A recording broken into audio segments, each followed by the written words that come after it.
Education society जो हिंदुस्तान के बड़े तालीमी इदारों में से एक है, इस इदारे में पिछले चंद दिनों से तब्दीलियां आई हैं।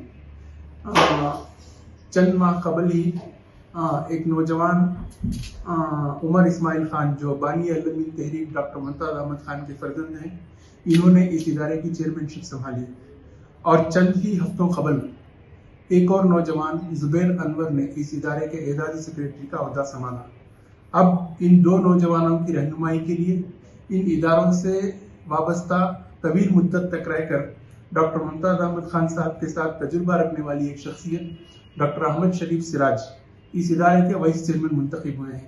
सिराज साहब अल-अमीन एजुकेशन सोसाइटी के लिए वाइस चेयरमैन मुंतखब होने पर सबसे पहले तो मुबारकबाद पेश है।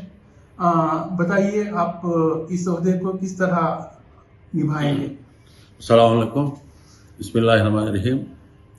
देखिए, मैं कम से कम 25 से 30 साल का तजुर्बा रखता हूँ। मेरे वालिद बुजुर्ग अल्लाह नबी शरीफ साहब के साथ मैंने बहुत से सीखा है और मेरे चचा मेरे उस्ताद डॉक्टर मुमताज़ अहमद खान साहब, इनसे भी बहुत तजुर्बा हासिल किया मैंने। ये इदारे के बारे में मुझे 20 साल से भी इसकी पूरी खबर रखता हूँ मैं। इंशाअल्लाह मेरे तजुर्बे की वजह से मुझे एनानिमसली इलेक्ट किया है सब लोगों ने, सब मेरे टीममेट्स ने और सब मेरे ईसी मेंबर्स ने। मैं जहाँ तक हो सकता है अपनी जिम्मेदारी को निभाते हुए अल-अमीन के जो ख्वाब थे हमारे बुजुर्गों की, उनकी और हमारे टीम की वर्क की, हमारे स्टूडेंट्स आउटकम की मैं पूरी कोशिश करूँगा। हमारे असातिज़ा में भी बहुत से तब्दीलियाँ करना है, वो भी करेंगे इंशाअल्लाह। We want to become number 1 in the country. जी, जैसा आपने कहा कि आप हिंदुस्तान में नंबर 1 इदारा बनना चाहते हैं। फिलवक्त हिंदुस्तान भर में अल-अमीन के इदारों की तादाद तकरीबन 200 या उससे ज्यादा है। 240 इदारे चल रहे हैं। आप उन इदारों के नेटवर्क को और फैलाना चाहेंगे या मौजूदा नेटवर्क को और बेहतर बनाना? नहीं, हालात सुधारेंगे, पहले हालात सुधारेंगे, नेटवर्क नहीं बढ़ाएंगे, कोर्सेस बढ़ाएंगे इंशाअल्लाह।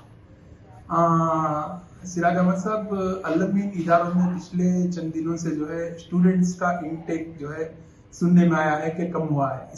इसको बेहतर बनाने के लिए क्या करेंगे? हमारी पूरी कोशिश रहेगी, हम टीम वर्क से काम करेंगे, अलग अलग टीम को अलग अलग बैच करके देंगे, स्टूडेंट्स के लिए वेरियस दूसरे प्रोग्राम्स करेंगे, स्किल डेवलपमेंट पे हम लोग जोर देंगे और प्रैक्टिकल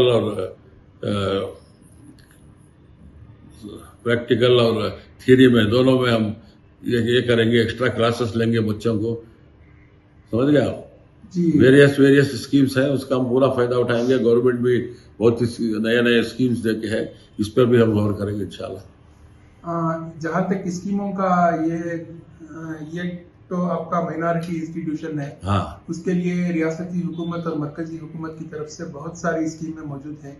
अब तक इन स्कीमों से अब तक यहाँ इस इदारे में किस हद तक फायदा उठाया है? आने वाले दिनों में आपका क्या मंसूबा है? बहुत कम फायदा उठाया है, बहुत कम ही फायदा उठाया है। इंशाअल्लाह इसके ऊपर भी तवज्जो देंगे। अच्छा किया आपने याद दिलाया, इंशाअल्लाह इसके ऊपर भी पूरी तवज्जो दीजिएगी, हमारी टीम देगी इंशाअल्लाह। सिराज अहमद साहब, एक और जो है अल-अमीन एजुकेशन सोसाइटी के ताल्लुक से हमारे आम मुसलमानों में जो तासुर है उसको बेहतर बनाने के लिए आप पब्लिक को क्या पैगाम देना चाहेंगे? पब्लिक को यही पैगाम देंगे कि आप अपने बच्चों को पढ़ाओ, हमारे पास एडमिशन कराओ, हमारे पास गरीब बच्चों के लिए स्कॉलरशिप कमेटी भी मौजूद है। ऐसा नहीं है कि अच्छे ही पढ़ेंगे बुरे ही पढ़ेंगे, सब पढ़ेंगे। जहां तक हमारी बात आएगी, अल-अमीन की बात आएगी, हमारी स्कॉलरशिप कमेटी भी बहुत स्ट्रांग है। फीस के जरिए, पैसे के जरिए, हॉस्टल्स के जरिए वगैरह हम इंतजाम करेंगे इंशाल्लाह। ऑलरेडी हमारे पास है, उसको और बढ़ाएंगे इंशाल्लाह।